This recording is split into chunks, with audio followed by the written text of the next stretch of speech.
জুমাবার উপলক্ষে, শুক্রবার উপলক্ষে কোরআন এবং সুন্নাহর আলোকে 14টি আমলের কথা ইনশাআল্লাহ আমরা শেয়ার করব, যে আমলগুলো একজন মুসলিম হিসাবে আমাদের প্রত্যেকের প্রতি সপ্তাহে জুমাবারকে কেন্দ্র করে করা উচিত। এই আমলগুলোর ভিতরে সর্বপ্রথম আমল হলো জুমাবারের মূল আমল, যে আমলকে কেন্দ্র করে পুরো বারের শ্রেষ্ঠত্ব নির্ধারিত, সে আমল অর্থাৎ জুমার সালাত আদায় করা, জুমার নামাজ পড়া। জুমার দিন, এই দিনটা আল্লাহর কাছে এত গুরুত্বপূর্ণ যে এই দিন সম্পর্কে, এই দিনের যে জুমার যে নামাজ, এই নামাজ সম্পর্কে আল্লাহ তাআলা কোরআনে কারিমে শুধুমাত্র একটা আয়াত নাজিল করেন না, গোটা একটা সূরা, আস্ত একটা সূরা নাজিল করেছেন। সূরার নামই দিয়েছেন সূরাতুল জুমআ। ইয়া আইয়ুহাল্লাযীনা আমানু, আল্লাহ সেখানে বলেছেন, হে ঈমানদারগণ, ইযা নুদিয়া লিস-সালাতি মিন ইয়াউমিল জুমআ, জুমার দিন যখন আযান দেয়া হবে, জুমার প্রতি যখন মুয়াজ্জিন আহ্বান করবে, ফাসআউ ইলা যিকরিল্লাহ, তখন আল্লাহর জিকিরের দিকে তোমরা দৌড়াও। ওয়াদারুল বাই', বেচা কিনা, ব্যবসা বাণিজ্য সব রেখে দাও এবং আল্লাহর ডাকে সাড়া দিয়ে চলে যাও। ইমানদারের কাছে ফরজ নামাজের মধ্যে অন্য সব সাধারণ ওয়াক্তের চাইতে জুমার নামাজের গুরুত্ব অনেক বেশি। তাহলে জুমার দিনের প্রধান আমল হলো জুমার নামাজ আদায় করা। সপ্তাহের মধ্যে যত দিন আছে এর মধ্যে সবচেয়ে সেরা শ্রেষ্ঠ দিন হলো এই দিনটা। এই জন্য জুমার নামাজ জন্য আগে আগে যাওয়া, এটা হলো জুমার দিনের প্রথম আমল।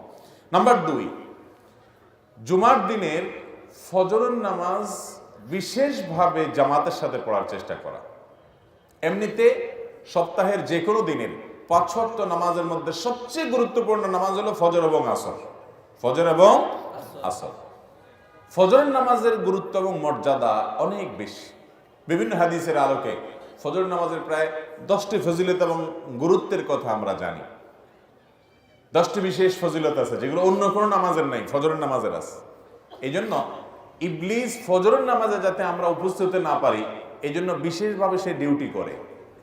নবী করিম সাল্লাল্লাহু আলাইহি ওয়াসাল্লামের হাদিসে তার বিস্তারিত বিবরণ আসছে। দেখবেন অন্য কোনো নামাজ পড়তে এত কষ্ট হয় না যত কষ্ট হয় ফজরের নামাজ পড়তে। এই জন্য মুসল্লিদের মধ্যে যারা ক্রিম মুসল্লি, মুসলমান হিসাবে যারা এ ক্লাসের, আফার ক্লাসের মুসল্লি, সেই মানুষগুলোকে ফজরের নামাজে মসজিদে জামাতের মধ্যে পাবেন, পুরুষদেরকে। এরা হলো সমাজের সবচাইতে আফার ক্লাসের মুসল্লি। ফজরের নামাজের মধ্যে আবার সবচেয়ে শ্রেষ্ঠ এবং গুরুত্বপূর্ণ ফজরের নামাজ হলো জুমার দিনের ফজরের নামাজ, যে আফদালুস সালাওয়াতি ইনদাল্লাহ, আল্লাহর কাছে দুনিয়ার যত নামাজ আছে এর মধ্যে সবচেয়ে শ্রেষ্ঠ নামাজ হলো সালাতুল ফজরি ইয়াউমাল জুমআতি মাআল জামাআ।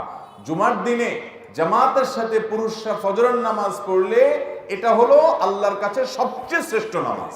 মুহতারাম হাজিরিন, তাহলে জুমার দিনের দ্বিতীয় আমল হলো এই দিনের ফজরের নামাজটাকে অন্য সপ্তাহের যে কোনো ফজরের চাইতে গুরুত্বপূর্ণ মনে করে কোনোভাবে এই দিনের ফজরের জামাত মিস হতে দেওয়া যাবে না।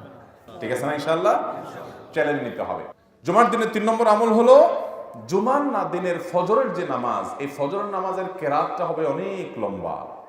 প্রথম রাকাতে সূরা সাজদা তেলাওয়াত হবে আর দ্বিতীয় রাকাতে সূরা দাহার তেলাওয়াত হবে। বুখারী মুসলিমের যে বর্ণনা করেছে যে নবী করিম সাল্লাল্লাহু আলাইহি সাল্লাম জুমার দিন ফজরের নামাজে, ফজরের ফরজ সালাতে তিনি ইমামতি করতেন, এই 2টা সূরা পড়তেন। এই 2টা সূরা দিয়ে নামাজ পড়লে মিনিমাম 20-30 মিনিট সময় লাগবে।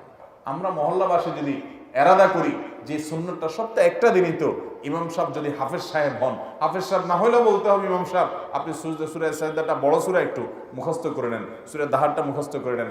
আমরা এই সুন্নতের উপর আমল করতে চাই, ইমাম সাহেবকে উৎসাহ দিয়া আমরা আমল করার চেষ্টা করবো না ইনশাআল্লাহ। নাম্বার 4, জুমার দিনের 4 নম্বর আমল হলো গোসল করা, সুগন্ধি লাগানো, মেসওয়াক করা। মুসনাদ আহমদের একটা হাদিসে বর্ণিত হয়েছে, নবী করিম সাল্লাল্লাহু আলাইহি সাল্লাম বলেছেন, যে ব্যক্তি জুমার দিনে গোসল করবে এবং সুগন্ধি ব্যবহার করবে, মেসওয়াক করবে এবং মসজিদে আগে আগে যাবে, সেখানে গিয়ে কোনো কথা বলবে না, আল্লাহ যতটুকু সাধ্য দিয়েছে ততটুকু নামাজ আদায় করবে এবং ইমাম সাহেবের খুতবা ভালো করে শ্রবণ করবে, তো 2 জুমার মধ্যবর্তী যে ছোটখাটো গুনাহ থাকে আল্লাহ তাআলা এগুলো মাফ করে দিবেন। এই জন্য ভাইয়ারা, জুমার দিনের এই হাদিসে 3টি কাজের কথা একসাথে চলে আসছে। আমরা একটা পয়েন্টই বলতেছি। 4 নম্বর আমল হলো গোসল করা, সুগন্ধি লাগানো এবং মেসওয়াক করা। 5 নম্বর আমল হলো আল্লাহ তাআলা যা পোশাক দিয়েছেন এর মধ্যে সবচেয়ে ভালো পোশাকটা পরবেন জুমার দিনে। আবু দাউদের হাদিসে বর্ণিত হয়েছে, যেটা আবু সাঈদ খুদরি এবং আবু হুরায়রা রাদিয়াল্লাহু আনহু বর্ণনা করেছেন, যে এই দিনে যদি কেউ ওই যে গোসল করে, মেসওয়াক করে এবং উত্তম পোশাক পরিধান করে, হাদিসে উত্তম পোশাকের কথা বলা আছে, তাহলে দুই জুমার মধ্যবর্তী গুনাহ খাতা আল্লাহ তাআলা মাফ করে দেন। তো এই জন্য যে পোশাকগুলো থাকবে ওর মধ্যে উত্তমটা পরবো আমরা। এটা আলহামদুলিল্লাহ আমরা বেশিরভাগ মানুষ আমল করি। 6 নম্বর আমল হলো জুমার দিনে 5টি বিশেষ কাজ করা। এই কাজগুলোর মাধ্যমে আল্লাহর জমিনে যত সওয়াবের কাজ আছে এর মধ্যে সবচেয়ে শ্রেষ্ঠতম সওয়াবের কাজ আপনি করতে পারবেন। তাহলে জুমার দিনে গোসল উত্তম রূপে করা, ভোরে উঠে ফজর নামাজ জামাতের সাথে পড়ার পাশাপাশি জুমার নামাজে আগে আগে যাওয়া এবং পায়ে হেঁটে যাওয়া, বাহনে না চড়া, এবং ইমামের খুব কাছাকাছি যত সম্ভব গিয়ে বসা। আর 5 নম্বর হলো ইমাম যখন খুতবা পাঠ করবেন, খুতবার জন্য আসবেন, চুপচাপ থেকে কোনো একটা কথা বলা ছাড়াও, একটা অনর্থক কাজ করা ছাড়াও মনোযোগ দিয়ে আগ্রহের সাথে খুতবা শ্রবণ করবে। বাস এই 5টা কাজ করার মাধ্যমে প্রতি কদমে 1 বছর নফল নামাজ এবং নফল রোজার সওয়াব পাওয়া যাবে। সহজ কথা না ভাই। মুহাদ্দিসিনে কেরাম অনেকে বলেছেন ইসলামে অনেক ফজিলতের হাদিস আছে, ইসলামে যত ফজিলতের হাদিস আছে এর চাইতে বেশি ফজিলতের কোন হাদিস ইসলামে আর নাই। সর্বোচ্চ ফজিলতের হাদিস হলো এটি জুমার দিনের। আমল করার চেষ্টা করবো না ইনশাআল্লাহ? তাহলে এটা হলো জুমার দিনের 6 নম্বর আমল। 7 নম্বর আমল হলো জুমার দিন মসজিদে যে 2 রাকাত তাহিয়াতুল মসজিদ আদায় করা।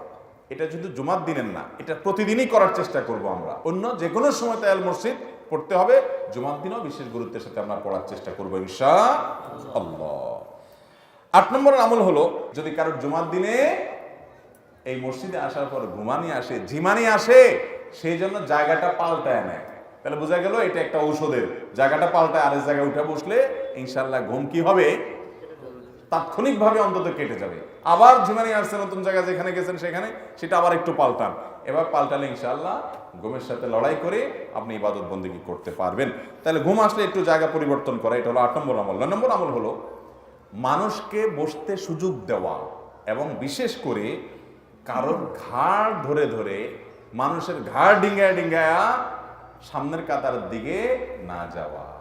এই অপরাধটা নেতারা একটু বেশি করে, যারা একটু এলাকার নেতাগোতা থাকে ওনারা একটু বেশি করে, বাকি আমরা সুযোগ পাইলে কেউ ছাড়ি না। অথচ এটা খুব খারাপ জিনিস। বিভিন্ন বর্ণনায় আসছে যে জুমার দিন মুসল্লিদের গায়ের উপরে পাও দিয়ে দিয়া কাতার ভেঙে ভেঙে সামনের দিকে যে লোক যায়, সে জাহান্নামের ব্রিজের উপরে সেই যেন আরোহণ করলো। অতএব জুমার দিনে মানুষের ঘাড় ডিঙ্গায়া সামনে যাওয়া যাবে না। আর কেউ আসলে তাকে একটু বসার জায়গা দিতে হবে, একটু নড়ে গিয়ে তাকে ফাঁক করে দিতে হবে, বসার জায়গা দিতে হবে। নবী আকরাম সাল্লাল্লাহু আলাইহি সাল্লাম সহিহ মুসলিম উল্লেখিত হাদিসে এই বিষয়ে আমাদেরকে উৎসাহ দিয়েছেন। 10 নম্বরের আমল হলো জুমার দিনে জুমার নামাজে বিশেষভাবে সূরা জুমআ এবং সূরা মুনাফিকুন এই দুটো সূরা তেলাওয়াত করা নামাজের কেরাতের মধ্যে, অথবা সূরা সাব্বিহ ইসমা এবং সূরা গাশিয়া, সাব্বিহ ইসমা রাব্বিকাল আলা এবং সূরা গাশিয়া প্রথম রাকাতে এটা, দ্বিতীয় রাকাতে ওইটা, এটা তেলাওয়াত করা। এটা সুন্নাত, নবী করিম সাল্লাল্লাহু আলাইহি ওয়াসাল্লাম জুমার দিন এটা করতেন। এটা ইমাম সাহেবদের ডিউটি, ইমাম সাহেবদেরকে দিয়ে আদায় করে নেবেন। 11 নম্বর আমল হলো জুমার দিনে বিশেষভাবে জিকির এবং দোয়ায় মাশগুল হওয়া। জুমার দিনে একটা সময় আছে যে সময় দোয়া কবুল হয়। হাদিসে বর্ণিত হয়েছে জুমার দিনে একটা সময় কি কবুল হয়, দোয়া কবুল হয়। এই সময়টা ঠিক কখন সেটা হাদিসে স্পষ্ট উল্লেখ নেই। কেউ বলেছেন যে আপনার আসরের পরে, তবে বেশিরভাগ ওলামা ইকরাম আসরের পরের কথাই বলেছেন। আসর টু মাগরিব, সূর্য ডুবার আগ মুহূর্তে জুমার দিন খুব গুরুত্বপূর্ণ টাইম, দোয়া কবুল হয়। এই জন্য সপ্তাহের এই টাইমটাতে বিশেষ করে এবং জুমার দিন সারাদিনই কম বেশ বিভিন্ন সময়ে দোয়া করার ইহতিমাম করতে হবে। এই সময়ের দোয়া ফেরত দেওয়া হয় না। আল্লাহর কাছে যদি ভালো করে চাইতে পারেন যেই কোনো চাওয়া মঞ্জুর করে নিতে পারবেন জুমার দিন। 12 নম্বর আমল হলো জুমার দিনে সূরা কাহাফ পাঠ করা। নবী সাল্লাল্লাহু আলাইহি সাল্লাম বলেছেন সূরা কাহাফের প্রথম 10 আয়াত যদি কারোর মুখস্থ থাকে এবং এটা যদি সে তিলাওয়াত কন্টিনিউ করে, আল্লাহ তাআলা দাজ্জালের ফিতনায় তাকে ঈমান হারা করবেন না। সে ওই ফিতনা ধরে ফেলতে পারবে যে আরে এটা তো সেই ফিতনা, আল্লাহ তাকে বাঁচায় রাখবেন। বেশি বেশি করে সূরা কাহাফ তেলাওয়াত করবেন। জুমার দিনে সূরা কাহাফ তেলাওয়াত যেন মিস না হয়, চেষ্টা করবেন ইনশাআল্লাহ। এটা 12 নম্বর আমল। 13 নম্বর আমল হলো জুমার দিনে দুরুদ বেশি বেশি করে পাঠ করা। ভাইরা আমার, এই জন্য শুক্রবারের এই আমলটা বৃহস্পতিবার সন্ধ্যা থেকে নিয়মিত করা শুরু করবেন, দুরুদ পাঠ করা। আপনি সাধারণ সবচেয়ে শ্রেষ্ঠ দুরুদ পাঠ করতে চাইলে দুরুদ ইব্রাহিম নামাজে যেটা পড়বেন, এটা নবীজি শিক্ষা দিয়েছেন। আর সবচেয়ে ছোট দুরুদ পারলে সাল্লাল্লাহু আলাইহি সাল্লাম পাঠ করবেন, বাস যথেষ্ট। আর মাঝামাঝি কোনো দুরুদ পড়তে চাইলে পড়তে পারেন, কিন্তু এই আকীদা বিশ্বাস রাখবেন না যে এটা এতবার পড়লে অমুক উদ্দেশ্যে সফল হবে, হান হবে, তান হবে। এগুলো সব মন গড়া, মানুষের নিজস্ব আবিষ্কার, হাদিস দ্বারা প্রমাণিত নয়। 14 নম্বর আমল হলো জুমার রাতে ঘুমাবেন এবং জুমার দিন খাওয়া দাওয়া করবেন। হ্যাঁ, যদি কারোর যে বললাম চান্দ্র মাসের 13টা 14-15 রোজার মধ্যে শুক্রবার পড়ে যায়, সেই হিসাবে তো আপনি রাখবেন। অথবা আগে পরে মিলে কেউ এই দিনগুলোতে রোজা রাখেন, তার কোনো ফরজ কাজা রোজা রাখার আর কোনো সুযোগ নেই শুক্রবার ছাড়া, তিনি রাখবেন। এছাড়া জুমার দিন এই জন্য ফজিলত মনে করে এই দিন রোজা রাখা যাবে, শুধু এই দিনটাকে আলাদা নফল রোজার জন্য নির্ধারণ করা যাবে না, কারণ এটা খুশির দিন। অতএব 14 নম্বর বলতে পারেন আমল হলো খাওয়া দাওয়া করা, জুমার রাতে একটু ঘুমানো। পুরো রাত ঘুমাবেন না, সম্ভব হলে তাহাজ্জুদের জন্য দাঁড়াবেন, আর ফজর তো অবশ্যই পড়বো। আমল করার চেষ্টা করবো না ইনশাআল্লাহ।